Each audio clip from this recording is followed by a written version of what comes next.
मैं एशिया में भारत की मणिपुर कलीसिया की लीडिया हूँ। मेरा जन्म एक मसीही परिवार में हुआ था। मेरे पिता पादरी हैं और मेरी माँ भी कलीसिया में सेवा करती हैं। मैं बचपन से ही उनके साथ प्रभु में विश्वास करती थी। अप्रैल 2020 में मैं काफ़ी खुशनसीब थी कि मैंने सर्वशक्तिमान परमेश्वर का कार्य स्वीकारा और प्रभु यीशु की वापसी का स्वागत किया।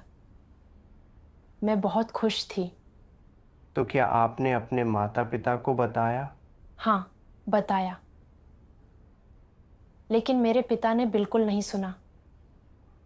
उन्होंने परमेश्वर के कार्य की निंदा करते हुए तमाम तरह की बातें कहीं और यह भी कहा, मेरी बेटी कैसे मेरी अवहेलना कर सकती है और किसी दूसरे मार्ग पर विश्वास कर सकती है।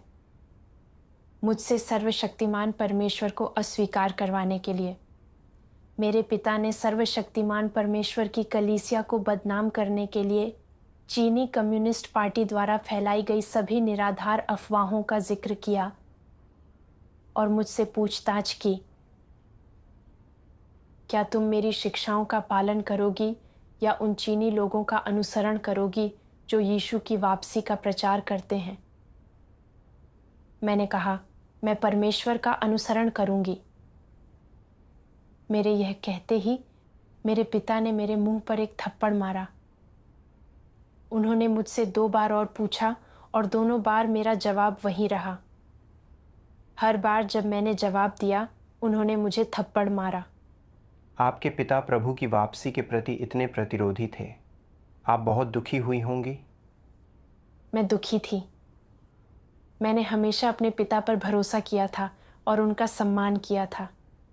वे बाइबल के अच्छे ज्ञाता थे और उन्हें एक बहुत ही धर्मनिष्ठ और विनम्र पादरी के रूप में देखा जाता था।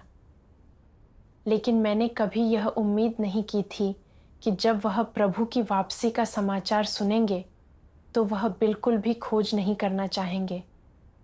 मुझे उम्मीद थी कि मेरे पिता सत्य स्वीकार कर सकते हैं ताकि हमारे परिवार में फिर से पहले जैसा सामंजस्य हो सके।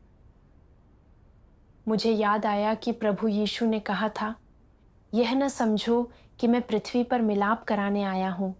मैं मिलाप कराने नहीं, पर तलवार चलवाने आया हूँ।